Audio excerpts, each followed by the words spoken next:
My channel. तो आज की वीडियो में हम पढ़ने वाले हैं क्लास 7 मैथ का एक्सरसाइज 14.2।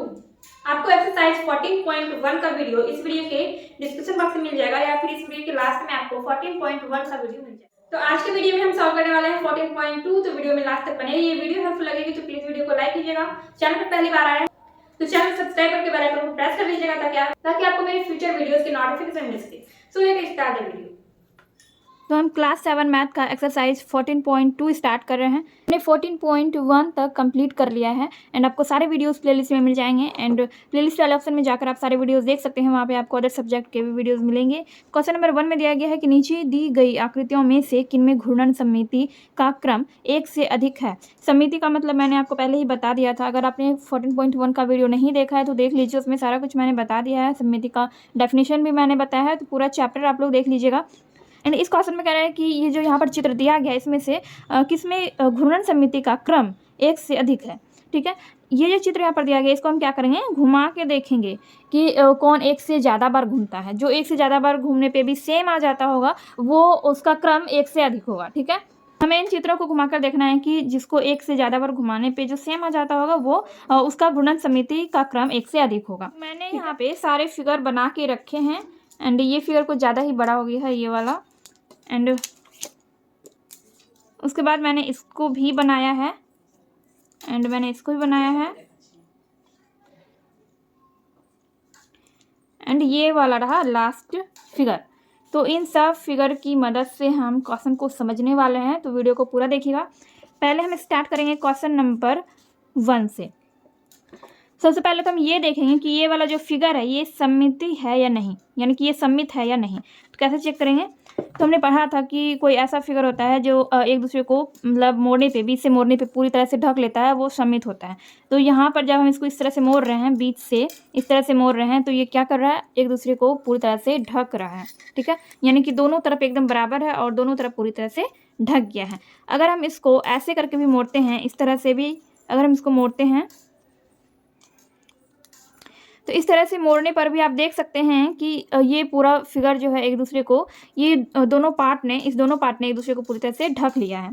ठीक है, यानी कि ये जो आकृति है, ये वाला आकृति ये सममित है।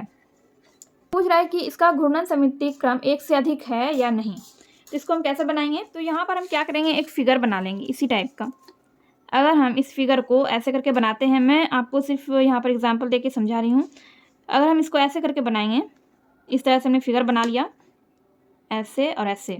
ठीक है, यहाँ पर हमने नाम दे दिया, यहाँ पर हमने नाम दिया P। इसको हम क्या करेंगे, इस आकृति को घुमाएंगे। ऐसे करके अभी हमने इसको रखा, यहाँ पर P है। जब हम इसको इस तरह से घुमाएंगे, इस तरह से इसको घुमा देंगे तो P कहाँ आ जाएगा, ये वाला जो P है ये कहाँ आ जाएगा, यहाँ पर आ जाएगा। तो यहाँ पर ऐसा फिगर बना लेंगे इस तरह से, तो P आ जाएगा यहाँ पे। ठीक है, इसको जब हमने घुमाया तो ये ऐसा हो गया। जब ये यहाँ पर आया फिर इसको हम ऐसे करके घुमाएंगे, ऐसे करके घुमाएंगे तो इस बार P कहाँ पर आ जाएगा, इस बार आ जाएगा यहाँ पर। ठीक है, यहाँ पर आ जाएगा। तो यहाँ पर इस टाइप का फिगर बना लेंगे।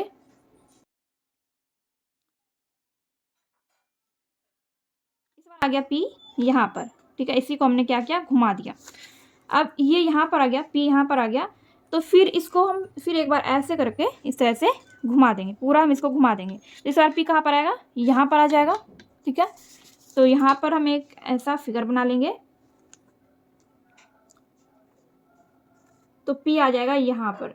ठीक है, तो इसी आकृति को जब हमने घुमाया तो ये इस तरह से आ गया।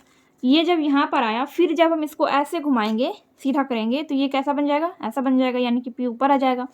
यानी कि इस आकृति को जब हम 4 बार इस तरह से घुमाते हैं तो अंत में ये पहले वाली आकृति जैसी ही हो जाती है। तो हो गया आपका पहला नंबर का। और इसमें हम लिख सकते हैं कि इसमें घूर्णन समिति 1 से अधिक है। ठीक है, जब हमने इसको घुमाया, यहाँ पर हमने 4 बार इसको घुमाया है और इसमें आप देख सकते हैं अंत में जो है ये ऐसी ही आकृति बन जाती है, यानी कि ये पहले वाली स्थिति में ही आ जाती है। ठीक है, तो इसलिए हम इस फिगर के बारे में ये कह सकते हैं कि इस फिगर में घूर्णन समिति क्रम 1 से अधिक है। ठीक है, और इसमें हम टिक का इस तरह से निशान लगा देंगे। तो इसमें क्या है, इस वाले फिगर में घूर्णन समिति का क्रम 1 से अधिक है। अब रहा ये वाला सेकेंड नंबर का क्वेश्चन। तो चलिए देखते हैं क्वेश्चन नंबर 2। यहाँ पर क्वेश्चन नंबर 2 में ये वाला फिगर दिया गया है और इसको भी हमने यहाँ पर बना लिया है। और इसमें भी आप क्या करेंगे, पहले चेक कर लेंगे कि ये सममित है या नहीं। तो इसको इस तरह से आप मोड़ कर पहले देखेंगे, ठीक है। इस तरह से बीच से इसको मोड़ कर इस तरह से देखेंगे।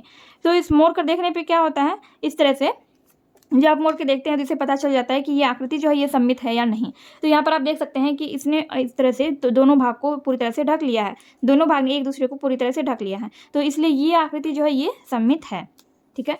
ये दूसरी नंबर की जो आकृति है ये सममित है, सममित है। इसमें हमें क्या करना होगा, इसमें हमें घूर्णन चक्र देखना होगा कि इसका क्रम एक से अधिक है या नहीं। तो इसको हम इस फिगर को पहले इस तरह से रखेंगे, इस तरह से रखेंगे तो इसका ऐसा ही शेप बनेगा। इस तरह से हमने पी को मान लिया कि यहाँ पर रखा, फिर हम इसको इस तरह से ऐसे घुमाएंगे, इस तरह से घुमाएंगे तो पी कहाँ पर आ जाएगा, ये जो पी है यहाँ पर आ जाएगा। तो ये आकृति कैसी बन जाएगी, इस तरह की आकृति बन जाएगी, यानी पी जो है पी यहाँ पर आ जाएगा, ठीक है। अब ये इस तरह से हमने घुमाया, अब इसको हम फिर इस तरह से ऐसे करके घुमा देंगे, इस तरह से हम इसको घुमा देंगे तो इसकी आकृति इस तरह से बन जाएगी। तो पी आ जाएगा यहाँ पर, फिर इसको हम इस तरह से मोड़ेंगे, इस तरह से घुमा देंगे, ठीक है। इस तरह से घुमा देंगे तो पी कहाँ पर आ जाएगा, पी आ जाएगा यहाँ पर। और फिर जब हम इसको ऐसे करके घुमाएंगे, ऐसे करके, तो फिर से पी यहाँ पर आ जाएगा, यानी कि ये अपने पहले वाली स्थिति में ही आ जाएगा, ठीक है। तो इस तरह से हम इसमें भी देखते हैं कि इसमें भी घूर्णन समिति जो है एक से अधिक है। देखिए ये वाला हुआ 1, ये हुआ 2, ये हुआ 3 और ये हुआ 4, ठीक है। तो घूर्णन समिति का क्रम जो है इसमें भी एक से अधिक है। तो इसमें भी हम क्या करेंगे, इसमें भी हम सही का चिन्ह लगा देंगे। ये आकृति भी सममित है और इसमें घूर्णन समिति का क्रम एक से अधिक है, और पहले वाली आकृति में भी घूर्णन समिति का क्रम एक से अधिक है। अब हम 3rd नंबर क्वेश्चन में देखेंगे। तो 3rd नंबर का ये वाला क्वेश्चन है, इस तरह का फिगर आप यहाँ पर दिया गया है और हमने भी यहाँ पर इस तरह का फिगर बना लिया है, ठीक है। इसमें पहले हमें ये चेक करना होगा कि ये सममित है या नहीं। तो इसको आप देख कर भी बता सकते हैं कि ये आकृति जो है ये सममित नहीं है। जब हम इसको इस तरह से मोड़ेंगे, बीच से इस तरह से जब इसको मोड़ेंगे तो आप यहाँ पर देख सकते हैं कि ये दोनों पार्ट अलग अलग हो गया है और इस दोनों पार्ट ने एक दूसरे को पूरी तरह से या किसी भी तरह से नहीं ढका है, ठीक है। ये पार्ट एक दूसरे को पूरी तरह से, यानी कि बिल्कुल भी ये पार्ट एक दूसरे को नहीं ढक पाया है। ये आकृति कैसी है, ये आकृति सममित नहीं है। तो इस आकृति को अगर हम यहाँ पर P मान के इसको हम इस तरह से घुमाएंगे, ये देखिए इस तरह से जब हम इसको ऐसे करके घुमा देंगे तो ये ऐसे हो जाएगा, P आ जाएगा यहाँ पर, ठीक है। फिर जब हम इसको ऐसे करके घुमाएंगे इस तरह से तो P कहाँ पर आ जाएगा, यहाँ पर आ जाएगा नीचे। फिर जब हम इसको ऐसे घुमाएंगे इस तरह से जब हम इसको घुमा देंगे तो P कहाँ पर आ जाएगा, यहाँ पर आ जाएगा, ठीक। फिर जब हम इसको ऐसे घुमाएंगे तो ये ऐसे करके हो जाएगा। लेकिन इसमें क्या है, ये सममित ही नहीं है, ये आकृति सममित नहीं है, ठीक है। तो इसमें हम क्रॉस का चिन्ह लगा देंगे, ठीक। अब यहाँ पर हमारा क्वेश्चन नंबर 4 है। ये वाला क्वेश्चन, इस तरह का फिगर यहाँ पर दिया गया है। तो यहाँ पर इस तरह का ये फिगर दिया गया है। अगर आप इसको, इस आकृति को इस तरह से बीच से मोड़ेंगे तो आप देखेंगे कि ये आकृति सममित है, ठीक है। इसको जब आप इस तरह से मोड़ देंगे तो इस तरह से मोड़ने पे आपको पता चलेगा कि ये आकृति सममित है। या फिर जब आप इसको इस तरह से भी मोड़ेंगे, इस तरह से भी मोड़ेंगे तो फिर भी ये सममित हो जाएगा, ठीक है। तो इस तरह से भी देखने पे पता चलता है कि ये आकृति सममित है। अब हमें इसमें देखना है कि इसका घूर्णन समिति क्रम एक से अधिक है या नहीं है। तो यहाँ पर हमने क्या किया, इस फिगर को हमने इस तरह से यहाँ पर बना लिया है। इसमें भी जब हम इसको यहाँ पर मान लेंगे, ऊपर P मानेंगे, तो जब हम इस आकृति को इस तरह से घुमा देंगे, ठीक है, इस तरह से जब हम, अभी ये ऐसे है, इसको हम इस तरह से जब घुमा देंगे तो P कहाँ पर आ जाएगा, यहाँ पर आ जाएगा, यानी कि यहाँ पर आ जाएगा P, यहाँ पर P आ जाएगा, ठीक है। फिर इसको हम इस तरह से ऐसे करके घुमा देंगे, ऐसे घुमाएंगे तो P कहाँ पर आएगा, P आएगा यहाँ पर। फिर इसको हम इस आकृति को ऐसे करके घुमा देंगे, ऐसे घुमाएंगे तो P कहाँ पर आएगा, P यहाँ पर आ जाएगा, ठीक है। इस तरह से आ गया। तो यहाँ पर कितने बार घुमा, ये 1, ये हुआ 2, ये हुआ 3 और ये हुआ 4 बार घुमा। तो इसमें घूर्णन समिति का क्रम एक से अधिक है और ये सममित भी है, ठीक है। तो यहाँ पर हम 4 नंबर में भी सही का निशान लगा देंगे। ये सममित भी है और इसमें घूर्णन समिति का क्रम एक से अधिक भी है, ठीक है। अब यहाँ पर हम देखेंगे क्वेश्चन नंबर 5 में यहाँ पर ऐसा फिगर, इस तरह का फिगर यहाँ पर दिया गया है और मैंने इस फिगर को यहाँ पर ये बना लिया है। ये फिगर थोड़ा बड़ा है, बस मैंने आपको समझाने के लिए बताया है। और पहले हमें इसमें ये देखना होगा कि ये सममित है कि नहीं। तो ये बिल्कुल सममित है, अगर छोटा बड़ा बन गया होगा तभी ये सममित नहीं हो पाएगा, अदरवाइज ये आकृति सममित है। इस तरह से जब हम इस आकृति को मोड़ते हैं, बीच से मोड़ते हैं, तो ये दोनों भाग जो है एक दूसरे को पूरी तरह से ढक लेता है। इसका मतलब है कि ये आकृति जो है ये सममित है। अब हमें इसमें ये देखना है कि इसका घूर्णन समिति का क्रम एक से अधिक है कि नहीं। इसको हम लोग ऐसे ही इसी आकृति की मदद से समझते हैं कि इसमें घूर्णन समिति का क्रम एक से अधिक है कि नहीं।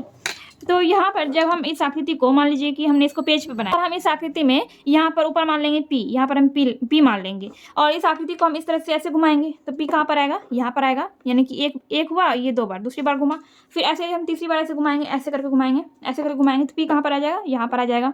ठीक है, यहाँ पर आ जाएगा P। फिर इसको हम ऐसे करके घुमाएंगे, ऐसे घुमाएंगे तो P कहाँ पर आ जाएगा, यहाँ पर आ जाएगा इस जगह। फिर इसको हम ऐसे करके घुमाएंगे, ऐसे करके हम यहाँ पर ऐसे घुमा देंगे तो फिर कहाँ पर आ जाएगा P, यहाँ पर आ जाएगा। यानी कि ये आकृति जो है ये अपनी पहले वाली स्थिति में ही आ जाएगी। यानी कि ये भी 4 बार गुणन कर रहा है, 4 बार ये घूम रहा है। ठीक है, इसमें भी घूर्णन समिति का क्रम जो है वो 1 से अधिक है। अभी हम सही का निशान ऐसे करके लगा देंगे। ठीक है, तो यहाँ पर आपका क्वेश्चन नंबर 1 कंप्लीट हो गया है एंड आई होप आपको क्वेश्चन नंबर 1 समझ में आ गया होगा। एंड अब यहाँ पर क्वेश्चन नंबर 2 में दिया गया है कि 2 वैसी आकृतियों का नाम बताइए जिसमें रैखिक सममिति और क्रम 1 से अधिक की घूर्णन समिति दोनों ही है। तो ऐसी आकृतियों को यहाँ पर ही दिया गया है। ये वाला जो आकृति है देखिए, रैखिक समिति और घूर्णन समिति में संबंध। विभिन्न प्रकार के आकारों एवं समिति को हम देखते आ रहे हैं। कुछ आकारों में रैखिक समिति तो कुछ में घूर्णन समिति, तो कुछ में रैखिक तथा घूर्णन दोनों प्रकार की समिति होती है।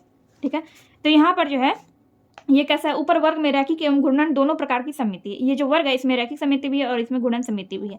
अगर हम वर्ग को इस तरफ भी घुमा देंगे और मोड़ेंगे इसको हम, तो वो उसी प्रकार से सम्मित होगा। ठीक है, जैसे कि ये वर्ग है, ये बीचों बीच हमने इसको ऐसे करके मोड़ दिया, इस रेखा पर से हमने इसको मोड़ दिया, तो क्या होगा, ये दोनों भाग जो एक दूसरे को पूरी तरह से ढक लेगा, यानी कि ये सम्मित हो जाएगा। ठीक है, तो इसको हम रैखिक समिति भी बोल सकते हैं। और जब हम इसको घुमाएंगे, तो घुमाने पर भी ये सेम होगा। ठीक है, इस तरह से जब हम इसको घुमा देंगे, फिर ऐसे करके हम घुमाएंगे, फिर इधर से हम घुमाएंगे, जैसे हम पिछले क्वेश्चन नंबर 1 में करते आ रहे थे, वैसे ही जब हम करेंगे तो वो उस तरह से भी घूमेगा। यानी कि ये घूर्णन समिति भी है, ये रैखिक समिति भी है। अब यहाँ पर देखिए, वृत्त में अपरिमित रूप से घूर्णन समिति एवं रैखिक समिति है। केंद्र के परितः जहाँ प्रत्येक कोण के लिए एक घूर्णन समिति है तथा प्रत्येक व्यास एक रैखिक समिति है। देखिए, ये जो वृत्त है इसमें कितना सारा रैखिक समिति है। जैसे कि ये एक वृत्त है, इसको अगर हम इस तरह से मोड़ेंगे, इस वाली रेखा पर से मोड़ेंगे तो ये एकदम बराबर मुड़ जाएगा। फिर इसको अगर हम इस रेखा पर से मोड़ेंगे, इस रेखा पर से इस तरह से मोड़ेंगे, एकदम मतलब सीधी रेखा पर से जब हम मोड़ेंगे इसको तो ये एकदम पूरा बराबर मिल जाएगा। ठीक है, तो इसमें बहुत सारी रैखिक समिति है, बहुत सारी घूर्णन समिति है। अगर हम इसको किसी भी प्रकार से घुमाएंगे तो ये सेम ही आएगा, वृत्त है तो सेम ही आएगा। तो इसमें घूर्णन समिति भी है, इसमें रैखिक समिति भी है, और वैसे ये वर्ग है, इसमें भी घूर्णन समिति है, इसमें रैखिक समिति, दोनों समिति है। ठीक है, तो यहाँ पर वही कह रहा था कि 2 वैसी आकृतियों के नाम बताइए जिसमें रैखिक समिति और क्रम 1 से अधिक की घूर्णन समिति दोनों ही हो। तो ये वर्ग और वृत्त ही ऐसा है जो कि जिसमें रैखिक समिति भी है, घूर्णन समिति भी है, और घूर्णन समिति का क्रम इसमें 1 से अधिक भी है। तो इसका आंसर आप इसमें क्या लिख सकते हैं, इसमें वर्ग लिख सकते हैं और वृत्त लिख सकते हैं। सेकंड नंबर का आंसर में आप लिख सकते हैं वर्ग और वृत्त। ठीक है, तो दोस्तों आज का वीडियो यहीं पर कंप्लीट होता है। आज के वीडियो में मैंने आपको 2 ही क्वेश्चन बताया एंड नेक्स्ट वीडियो में हम लोग क्वेश्चन नंबर 3, 4 एंड 5 देखेंगे। एंड आई होप आपको ये वीडियो थोड़ी सी भी हेल्पफुल लगी हो, समझ में आई हो। अगर वीडियो समझ में आई हो तो प्लीज़ वीडियो को लाइक कीजिए, कमेंट कीजिए एंड अपने दोस्तों के साथ वीडियो को जरूर शेयर कीजिएगा। एंड अगर पहली बार आ रहे हैं तो चैनल को सब्सक्राइब करके बेल आइकन को प्रेस कर लीजिएगा ताकि आपके मेरे फ्यूचर वीडियोज़ के नोटिफिकेशन मिल सके। चलिए हम मिलते हैं नेक्स्ट वीडियो में।